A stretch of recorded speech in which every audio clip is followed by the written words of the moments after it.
Никита, пожалуйста, продемонстрируй, как ты будешь срезать изделие. Срезаем изделие струной или леской, или любой проволокой. Смотри, вообще все. Таким образом. То есть молча делаем, да, все? Да, лучше, конечно, сосредоточено, чтобы дно не испортить. Сосредоточено и молча. Чтобы ровно было, да. Можно изделие уже снимать, если оно отклеивает. Оно богает, Достаточно да, не мокрое. засохнет. Надо еще раз, значит, срезать. Да, оно сейчас достаточно мокрое, поэтому, и, собственно,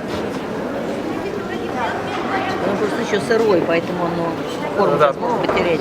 ничего страшного. Оно Чего она будет такой эксклюзивной формы? О, классно. Живая. живая глина, вот она еще.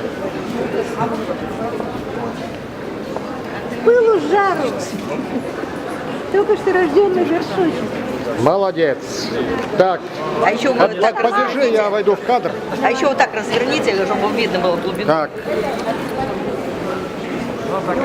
можно подержать? Можно, да. Вот так, в твоих руках. Да. Молодец, Никита. Не, ну здорово. С Новым годом.